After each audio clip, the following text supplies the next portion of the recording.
para recibir la palabra, lo que el Señor tenga preparado para cada uno de nosotros, que podamos estar atentos y con una buena actitud para que la palabra que el Señor nos va a traer esta tarde a nuestras vidas, pues sea de bendición y podamos recibirla y, por supuesto, siempre ponerla en práctica, ¿no? Que de eso se trata. Te damos muchas gracias, Señor, por este privilegio, esta gran oportunidad que nos estás brindando en esta tarde de poder congregarnos una vez más, de poder llegar a muchos hogares, a muchas vidas que también están en este momento pendientes en sus hogares, en sus sitios donde viven, de recibir la palabra. Señor, háblanos en esta tarde y que podamos recibirla con gozo, con alegría, y que estemos también dispuestos a llevarla a la práctica todos los días de nuestra vida. Ponemos este tiempo en tus manos, en el bendito nombre de Jesús. Amén y amén. Quiero llevarles a la carta de Santiago. Está casi al final de la Biblia, antes de las cartas de Pedro. En el capítulo 5 de la carta de Santiago, yo voy a arrancar la lectura en esta tarde a partir del versículo número 13. Pero del que realmente vamos a hablar va a ser del versículo 16. Pero, repito, vamos a arrancar a partir del versículo 13. Versículo que, por cierto, está lleno de preguntas, y la primera de ellas es: ¿está alguno entre vosotros afligido? Aquí dice la Biblia lo que tiene que hacer. ¿Qué tiene que hacer? Haga oración. Luego, se da por sentado que un creyente en un momento puntual de la vida puede estar afligido. Porque si ningún cristiano pudiera estar afligido o estuviera prohibido estar afligido, la Biblia pues nos diría prohibido afligirse. Sin embargo, al afligido, la Biblia le dice lo que tiene que hacer: ponerse a orar. Y si el Señor dice que al afligido lo que se le tiene que decir es que ore, es porque la Biblia sabe que ese es el antídoto y la solución para el problema de aflicción que esté pasando ese hermano o esa hermana. La siguiente pregunta es: ¿está alguno alegre? Porque también hay momentos puntuales en la vida en los que podemos estar tremendamente alegres, ¿sí o no? No solamente afligidos. Bueno, pues al que está alegre le dice el Señor en su palabra: póngase a cantar alabanzas, no a cantar cualquier letra, no, cantar alabanzas. Canciones bíblicas que conforten el corazón. La siguiente pregunta: ¿está alguno enfermo entre vosotros? Lo cual quiere decir que podemos estar afligidos, podemos estar alegres y también en un momento puntual de nuestras vidas podemos estar enfermos. ¿Y qué dice al enfermo? Llame a los ancianos de la iglesia, oren por él, únjanlo con aceite en el nombre del Señor. Es decir, que para todo hay solución, para todo, para el afligido, para el alegre, para el enfermo. No hay un vacío. No se dice, bueno, pues te aguantas, ¿no? Te quedas como estás. Sino que a cada persona, en cada circunstancia de la vida en la que se encuentre, hay una respuesta bíblica. Y ahora, para recalcar la importancia de la oración, en el verso 15 dice: y la oración de fe salvará al enfermo, y el Señor lo levantará, y si hubiere cometido pecados, le serán perdonados. Ahora, en el mundo del judaísmo, no solamente en la época del Señor Jesucristo, sino hoy en día, ellos creen totalmente convencidos que toda persona que está pasando por una aflicción o por una enfermedad es porque ha cometido algún pecado. No siempre es así. No siempre es así. No empiecen algunos a decir, bueno, entonces si estoy enfermo es que he pecado. Y si estoy en un momento de aflicción es porque he pecado. A veces sí, pero otras veces no. ¿Qué pecado había cometido Job? Si alguien en esta vida fue afligido, sin lugar a dudas fue Job. Y los amigos que vinieron teóricamente, supuestamente a consolarlo, no daban crédito y decían: ¿cómo es posible que si tú eres tan justo y eres tan bueno, ¿Cómo es posible que estés enfermo? ¿Y cómo es posible que se hayan muerto todos tus hijos? ¿Y cómo es posible que tu esposa se haya puesto en tu contra? ¿Y cómo es posible que te hayas arruinado? Y no daban crédito y siempre decían, bueno, a lo mejor no eres tan bueno como aparentabas o como decías ser. A lo mejor hay algo oculto que nadie sabe, pero que Dios sí, y entonces te estás castigando por eso. Porque, repito, dentro de la cultura del judaísmo siempre se asocia enfermedad y aflicción con pecado. Pero creo que he sido lo suficientemente claro y he hablado del hombre que más aflicciones pasó en esta vida y no fue porque cometió un pecado que estaba oculto y que solamente Dios conocía. Y si no te vale el ejemplo de Job, pues te voy a hablar de Cristo. El Señor Jesucristo dijo, mi alma hoy está triste hasta la muerte. Y pidió que 3 de sus discípulos la acompañaran al huerto de Getsemaní a orar con él. ¿Vas a caer en la tentación de creer que Jesús estaba esa noche triste porque había cometido un pecado? Cuando dice la Biblia que Él nunca pecó, jamás pecó el Señor, pero sin embargo pasó por aflicciones, como dice la carta a los Hebreos, y aunque era el Hijo de Dios, por lo que padeció, aprendió obediencia. Por lo tanto, no siempre cualquier aflicción que un creyente pueda estar pasando o una enfermedad es sinónimo de que está en pecado, en desorden, y entonces esa es la consecuencia directa de su pecado o de su desorden. No siempre. Pero claro, Santiago es un judío. Santiago, quieras que no, le pesa, digamos, la cultura, le pesa el sentir de la gente. Fíjate hasta qué punto los judíos asociaban el pecado con la enfermedad, o la enfermedad con el pecado, que una vez el Señor Jesucristo, dice la Biblia, que estaba en una casa abarrotada de gente, la gente no podía entrar a causa de la multitud, pero fuera había un enfermo, ¿se acuerdan? Dice la Biblia que 4 de sus amigos suben al techo, lo abren y bajan, ¿no? Descienden al paralítico. ¿Y qué es lo primero que le dijo el Señor? Pues lo que esperaba la gente. Si este está paralítico es porque ha tenido que cometer un pecado terrible. Entonces el Señor, ¿qué es lo primero que hace para que se queden tranquilos? Hijo, tus pecados te son perdonados. Y después lo sanó, no al revés. No lo sanó y después le perdonó los pecados. Y lo arregla por dentro, le limpia su alma, sus pecados, y a continuación lo sana. Como para cumplir un poco con la norma de la época. Ahora Santiago, que está hablando de la enfermedad, de la aflicción y de ciertos y determinados problemas o circunstancias que podemos pasar por la vida, él está hablando pues con la cultura a la cual pertenece.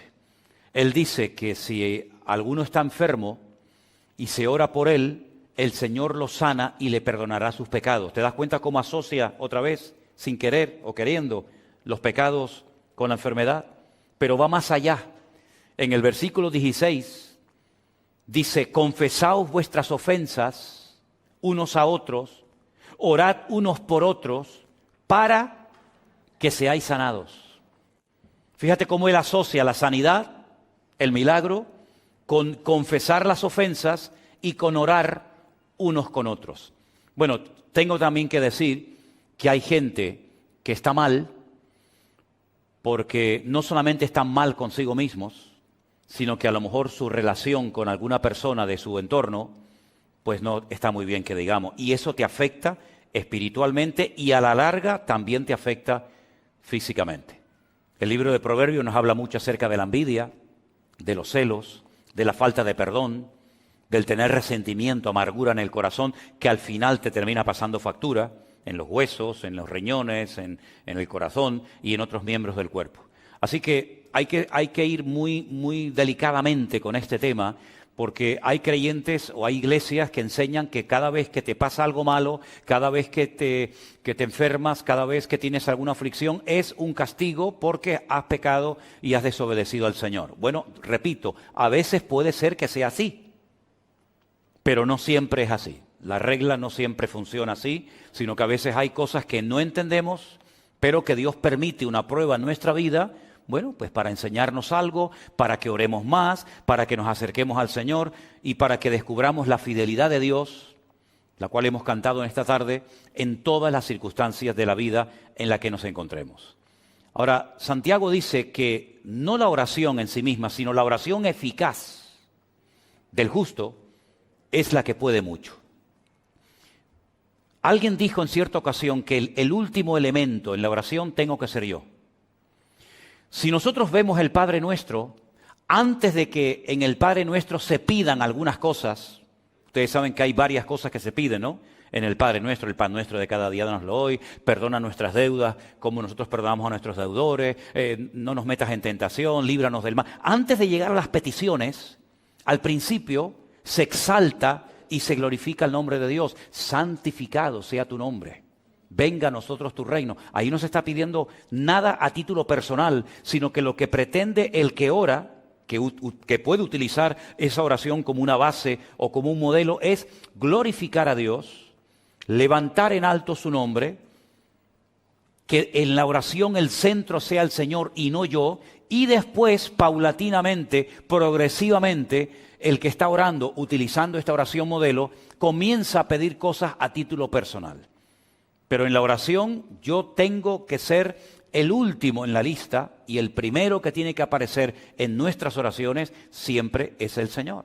Porque si nosotros recurrimos única y exclusivamente a la oración cuando tenemos problemas, ya estamos empezando a orar mal. Esa no es la oración eficaz.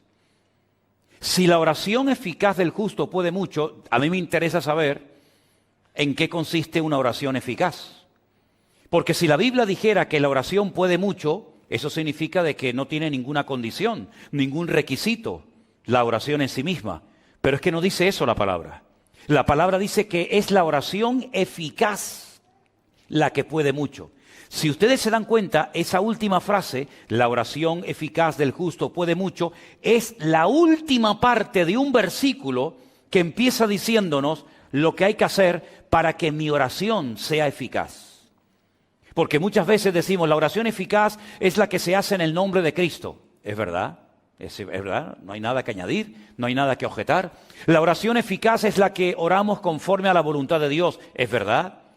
Pero pocas veces se hace referencia a lo que se dice antes de esa frase para que nuestra oración sea realmente una oración eficaz. Lo primero que dice Santiago en el verso 16 es: confesaos no los pecados se les confiesan a Dios, pero confesaos vuestras ofensas unos a otros. Bueno, hay un capítulo en la carta de Santiago, que es concretamente el capítulo 3, donde él habla acerca del poder de la lengua. ¿Se acuerdan, no? Y él relaciona el hablar mal con atraer ciertas y determinadas enfermedades o cosas negativas en nuestra vida. De hecho, bendecir significa hablar bien. Maldecir significa hablar mal. Entonces fíjense cómo en la mentalidad del judío siempre la enfermedad es sinónimo de que algo malo esa persona ha dicho. ¿De dónde arranca esa costumbre o esa tradición de que el que habla mal, el que se comporta mal, puede llegar a traer una enfermedad? ¿Saben de dónde arranca esto? No de los tiempos de Adán y Eva, no. Esto arranca de un momento en el desierto en el que dos hermanos carnales se juntan y comienzan a hablar mal de otro hermano carnal que tenían. ¿Se acuerdan? ¿Saben de quién estoy hablando, no? Eran tres hermanos: Aarón, Miriam y Moisés, que era el más pequeñito. Ellos sabían que el Señor estaba con Moisés y que lo había llamado y que lo había escogido y que era el instrumento que el Señor estaba utilizando para llevarlos de la esclavitud a través del desierto, y el objetivo final era la tierra prometida. Pero en el desierto, estos dos hermanos comienzan a hablar mal de su hermano. Y dice la Biblia que Miriam quedó leprosa. Y todo el pueblo se detuvo en el desierto. No podían avanzar porque no iban a dejar abandonada en el desierto a Miriam. Se podía morir de sed, se podía morir de calor. Y no es cuestión de abandonar a una persona porque se ha comportado malamente. Entonces, la Biblia dice que Moisés iba a orar por su hermana, pero tenía que ser expulsada, excluida de la comunión del pueblo durante una semana. Y durante esa semana, el pueblo, dice la Biblia, que no avanzó en dirección a la tierra prometida. Primera lección que vemos aquí, el hablar mal en esa ocasión contrajo la lepra. Por eso los judíos, cuando hablan de las enfermedades, y hay miles de enfermedades, dicen que las personas que tienen problemas de la piel, todas las enfermedades de la piel tienen que ver con la mala forma de hablar. La crítica, el chisme. Ahora todo el mundo se está mirando la piel, ¿no? A ver si tiene algún granito, algún lunar, y dice, uy, es que ayer dije no sé qué cosa, y este lunar cada vez está más grande. Bueno, repito, no siempre las cosas son así. Hay excepciones, ¿verdad? Pero todo arranca de ahí. La Biblia nos enseña que el pueblo estuvo esperando a que el Señor sanara y restaurara la vida de Miriam. Algunos me han preguntado, pero es que los que hablaron mal fueron dos, Aarón y Miriam. ¿Por qué solamente quedó leprosa Miriam y no Aarón? Y tengo que confesarles que no tengo respuesta. No lo sé. Yo creo que lo justo hubiera sido que los dos se quedaran leprosos.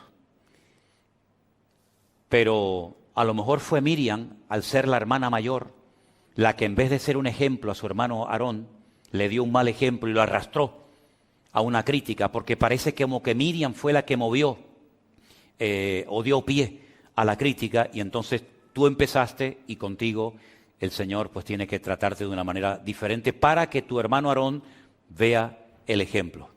Ahora es curioso notar, en hebreo hay una expresión que se dice midá keneged midá, que significa literalmente medida por medida. Una de las cosas que se enseña y se dice constantemente en el pueblo de Israel es esta expresión, medida por medida, midá keneged midá. Y es como lo que nosotros decimos, lo que siembras es lo que cosechas, más o menos así.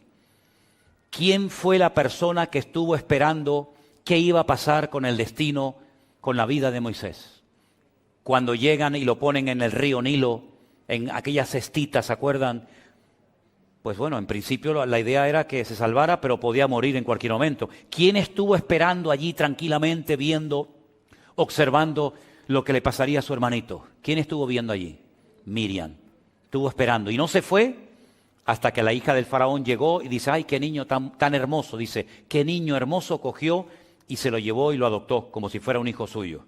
Bueno, pues así como ella estuvo esperando por su hermano Moisés, ahora es Moisés el que está esperando por su hermana Miriam, que lo ha criticado, pero que él va a orar por ella, el Señor la va a sanar, va a ser restaurada, unida otra vez al pueblo, y el pueblo va a seguir avanzando hacia su destino final, que era la tierra prometida. Qué hermoso, ¿verdad, hermanos? Ahora, fijaros cómo tan arraigado estaba el tema de la enfermedad con el pecado, que un día los discípulos de Cristo iban caminando por la calle y encontraron a un hombre que era ciego de nacimiento, porque había gente que habían tenido buena vista, pero que habían perdido la vista. Por eso hay algunas personas que no le piden al Señor ver por primera vez, sino recuperar la vista que habían perdido, como por ejemplo el patriarca Isaac. Isaac no siempre fue ciego. Isaac fue ciego cuando ya era viejito, cuando era mayor, pero él vio perfectamente durante mucho tiempo. Pero cuando ven a este hombre ciego de nacimiento, le dicen al Señor, Señor, ¿quién pecó? ¿Este o su padre para que este hombre haya nacido con esta terrible enfermedad de la ceguera desde su más tierna infancia? Y el Señor le dice, es que no van por ahí los tiros, queridos. Este hombre no es ciego, este hombre no está enfermo porque su padre cometió un pecado y ahora el hijo está llevando el pecado del padre. Ni siquiera él ha cometido un pecado para que tenga este castigo. No. ¿Saben por qué este hombre ha nacido así? Y claro, ellos no tienen respuesta, porque ellos asociaban enfermedad con pecado, pecado con enfermedad. Pero cuando el Señor le dicen, ¿sabéis por qué este hombre ha nacido ciego? Ellos no tienen respuesta, porque nadie enseñaba eso. Dice, este hombre ha nacido así para que la gloria de Dios se manifieste en él.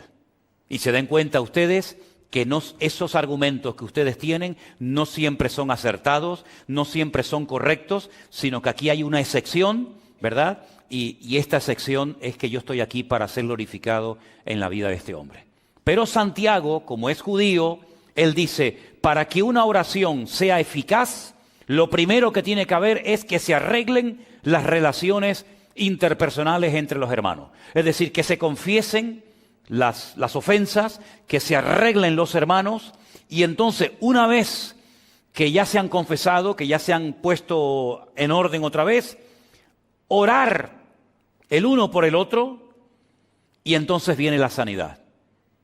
Fíjate qué curioso cómo a veces en nuestra vida, sin darnos cuenta, la cultura, la educación que hemos recibido, el trasfondo religioso del que venimos, el país del que venimos, etcétera, etcétera, cómo en un momento determinado en nuestra forma de orar, en nuestra forma de predicar, en nuestra forma de vivir la vida, puede en un momento determinado ejercer una influencia tan grande que Santiago dice, sí, la oración eficaz del justo puede mucho, pero un momento, primero hay que pedir perdón, luego hay que orar, tenemos que llevarnos bien entre nosotros y luego la oración es eficaz, pero antes no.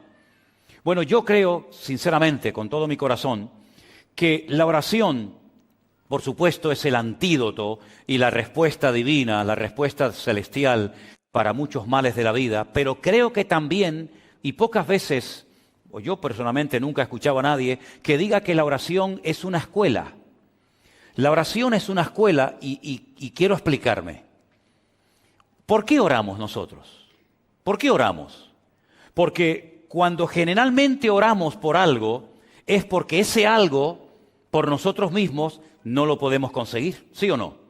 Si yo, por ejemplo, tuviera que pintar la pared de la iglesia, y yo puedo por mí mismo pintar la pared de la iglesia, pues yo vengo, cojo el rodillo y pinto.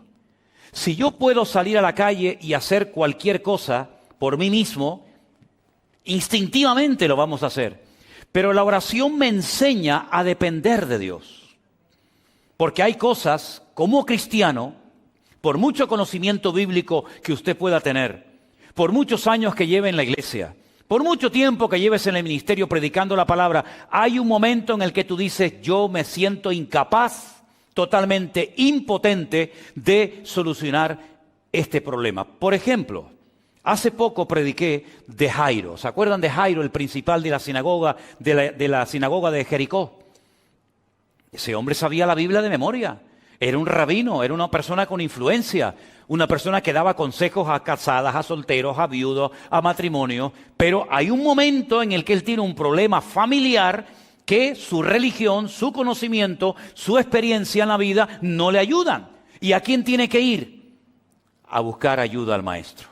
Si él pudiera en ese momento haber solucionado el problema con la niña que estaba enferma, que después sabemos que murió, nunca hubiera recurrido al Señor. Pero la enfermedad de su hija, posteriormente la muerte de su hija, lo impulsa a buscar al Señor. Y ahí hay una lección muy importante. Nosotros dependemos en la vida, para todo, de nuestro Señor Jesucristo. El único que no necesita de nada, ni de nadie, es nuestro Dios. Pero nosotros muchas veces a lo largo de nuestra vida vamos a tener que orar, no solamente para dar gracias, sino para pedir misericordia, para pedir sanidad, para pedir sabiduría y tantas cosas que no vamos a poder obtener por nosotros mismos. Esa es la primera lección de la escuela, del taller de la oración, la dependencia que tenemos del Señor. Segunda lección, ¿por qué oramos? Porque sabemos que Dios nos oye, ¿sí o no? Si nosotros supiéramos que Dios no nos va a oír, seguramente no oraríamos, ¿sí o no? ¿Sí o no? Pero dice la Biblia, esta es la confianza que tenemos en Él.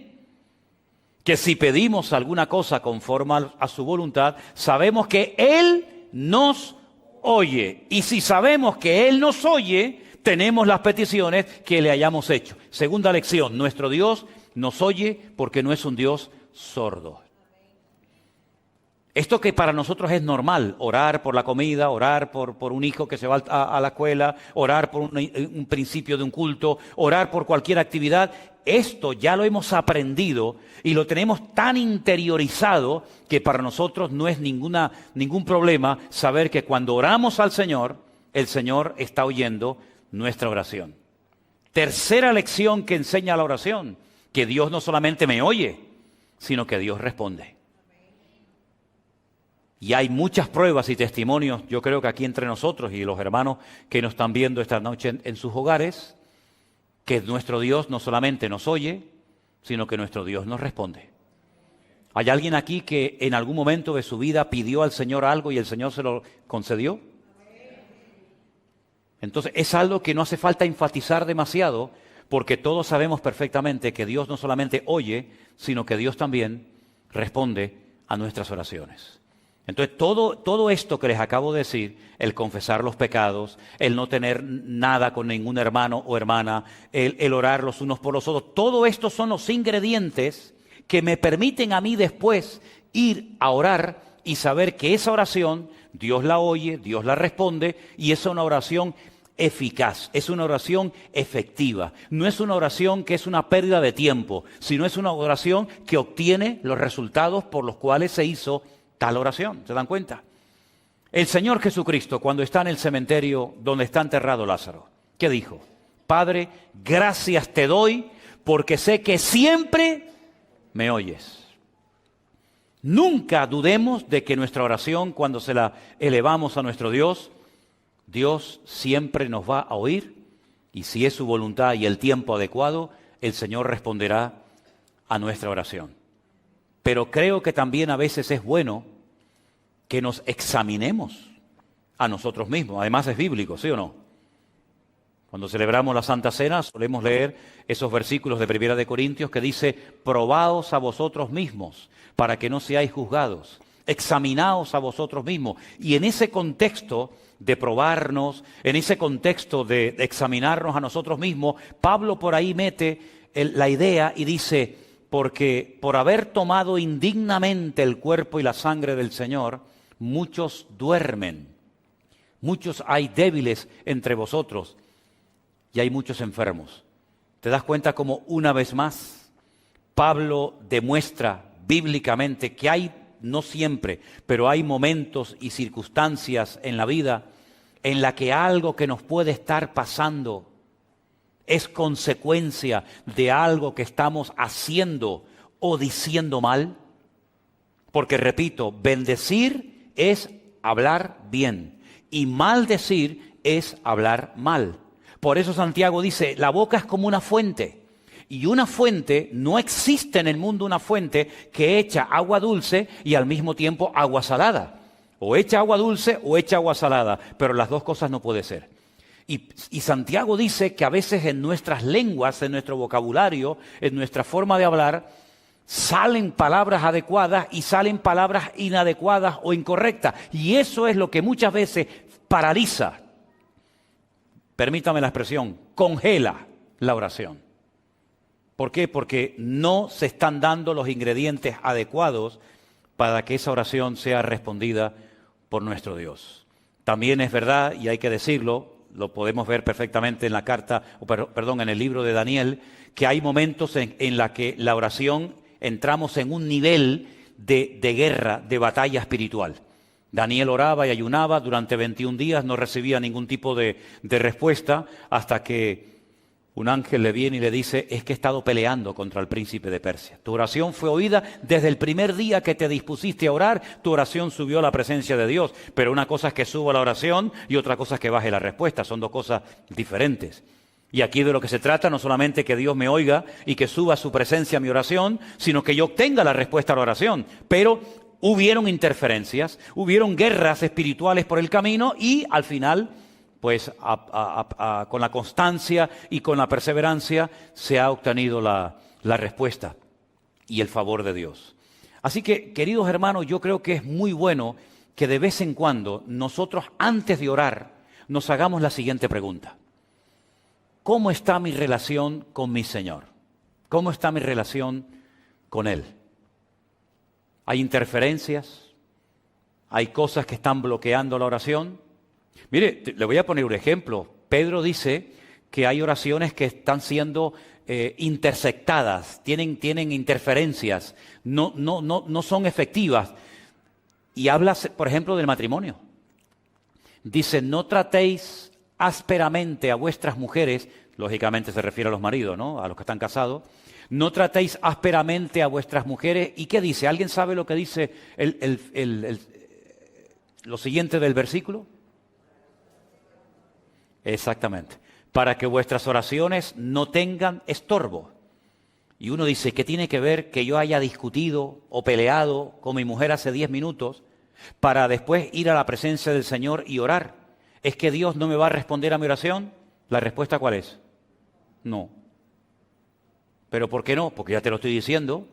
Porque has dejado a una persona herida, has dejado a una persona humillada, llámese esposa, hijo, marido, amigo, quien sea, has roto todo esto, has hecho un desastre y después te vas con toda tu cara a la presencia del Señor.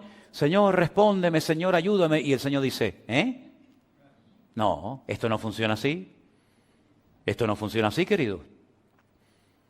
Si en el altar te acuerdas de que algo hay contra un hermano contra ti, deje su ofrenda en el altar, no pasa nada, no se la va a llevar nadie. Yo le espero. Vaya, reconcíliese con su hermano y una vez que haya arreglado su relación horizontal, venga a mi presencia y verticalmente las cosas van a fluir con toda naturalidad. Amén, hermanos. Parece fácil, ¿no? Pero es más fácil confesarle los pecados a Dios que pedirle perdón a un hermano. ¿Sí o no? Bueno, algunos dirán, a mí no me cuesta. Bueno, pues me alegro mucho y lo felicito. Pero esto es así como funciona. La oración no es tocar un botón y Dios tiene que responderme a todo lo que pido y a todos mis caprichos y a todos mis deseos, sino que a veces hay cosas que están afectando y tú te tienes que parar y honestamente decir, Señor, llevo mucho tiempo orando por esto, ¿Es que acaso Dios necesita 20 años para responderme a esta oración? Cuando aquel hombre le dijo al Señor, Señor, no hace falta ni que vengas a mi casa. ¿Para qué? Di la palabra. Con que digas la palabra, con que des la orden, problema solucionado. Y el Señor le dijo, en todo Israel he encontrado un hombre con tanta fe como este. Porque este hombre entiende el concepto de autoridad. Y él lo que sabe es que si yo doy la orden, automáticamente su criado será sanado. Entonces mi pregunta es, ¿y si yo le estoy pidiendo al Señor por algo y el Señor no da la orden y pasa un tiempo y otro tiempo y sigo y no hay respuesta? Yo creo que deberíamos de pararnos como cristianos mínimamente maduros que somos y preguntarnos, Señor, ¿hay alguna interferencia? ¿Hay algo que a lo mejor esté haciendo mal? ¿Algo que no me acuerdo y que está impidiendo que me llegue la respuesta a esta petición que llevo tanto tiempo haciéndote? Y si somos honestos, a lo mejor el Señor nos dice, mira, ay, no me acordaba yo de eso. ¿Saben que una vez le pasó a un gran hombre de Dios esto? Dios le había dado una gran promesa a un hombre de Dios y la promesa era la siguiente: todo lugar que pise la planta de tu pie, te lo daré a ti y a tu descendencia. Está claro, ¿no? Promesa maravillosa. Todo lo que pise la planta de mi pie, por supuesto dentro del territorio que Dios me ha designado, Dios me lo dará. Nadie te podrá hacer frente en todos los días de tu vida. Y si dudas que mi siervo Moisés se llevó la presencia de Dios a la otra vida y tú tienes menos, como estuve con Moisés, estaré contigo. Bueno, la promesa maravillosa.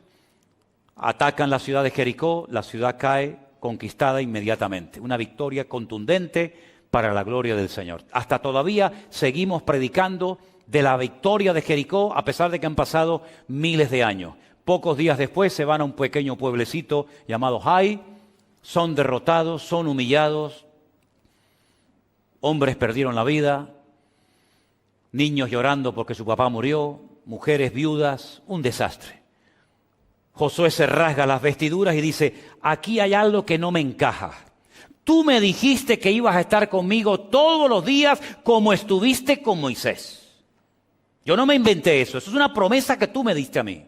Tú me dijiste a mí que tú me vas a ayudar y que todo lugar que pise la planta de mi pie va a ser nuestro. Pues aquí algo ha fallado. Aquí no se ha cumplido la palabra. Un día me ayudas y otro día veo derrota. Un día estoy en la gloria y otro día bajo los infiernos. Algo ha pasado aquí. Él no sabía lo que había pasado. De hecho, no era él el que había cometido el pecado, sino alguien de su pueblo había cometido un pecado, un tal Acán, ¿se acuerdan? Y el Señor le dice, es que esto tiene solución. Todo tiene solución, todo. Dile al pueblo que mañana por la mañana se levanten y empiecen a pasar uno detrás de otro en fila india delante de ti. Y yo te voy a decir lo que pasa.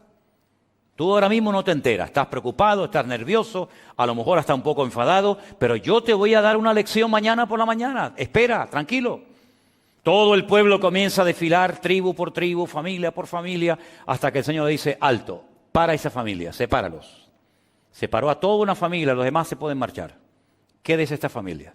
Padre, madre, hijo, sobrino. De esta familia hay uno que el otro día hizo cuando fue a Jericó algo que yo había prohibido que se hiciera. Y ha traído esta maldición al pueblo. Y les dijo, ese es. Una vez que esta persona fue quitada del pueblo, ahora vayan mañana a pelear contra Jai o contra quien quieran y van a ver la bendición de Dios. Estas cosas solamente ocurrían en el Antiguo Testamento, en aquellos tiempos de Josué, de Moisés, de David. ¿O pueden ocurrir hoy en día? Por supuesto que sí. ¿Cuántas veces, queridos hermanos, nos hemos visto a lo mejor afectados? Porque hay personas que, como somos un cuerpo, porque la Biblia dice que la iglesia es el cuerpo de Cristo, oiga, si yo tengo un problema en la pierna, pues lo tiene todo el cuerpo. Y si yo tengo un problema en la vista, lo tiene todo el cuerpo. No es que el miembro va por su cuenta, no, es que nos afecta a todos, tanto lo bueno como lo malo. Y el Señor le dio una lección tremenda a Moisés cuando le dijo, saca a tu hermana del pueblo hasta que sea restaurada, hasta que yo la vuelva a sanar. Quiten a Acán del camino, del pueblo. Y cuando ustedes hagan su parte, cuando ustedes cumplan con todos los requisitos, la oración eficaz del justo podrá mucho. Pero no es la oración así en plan genérico la que funciona, sino aquella que antes de armarla, antes de pronunciarla y presentarla delante del Señor, es como un paquete, ¿no? Es como si yo voy a traerte algo y quiero que vaya lo mejor presentado posible. Yo no puedo llevar todo a pedazos. Me llevo mal con este, no hablo con la otra. Hice este mal testimonio, cometí este pecado, pero bueno, igualmente yo le llevo este destrozo al Señor, se lo llevo y le digo, y el Señor dice, no me traigas así no puedes venir a mi presencia. Como aquel hombre que dice que estaba un día en la boda, mal vestido, y le dicen, ese hombre que hace ahí mal vestido, hoy tiene que venir vestido de una forma diferente y viene de una forma indecorosa, saquen a ese hombre de aquí, porque no viene para la ocasión, preparado. Exactamente es igual. Oye, que nos vamos a presentar no a un Señor normal y corriente, nos vamos a presentar ante un Dios santo.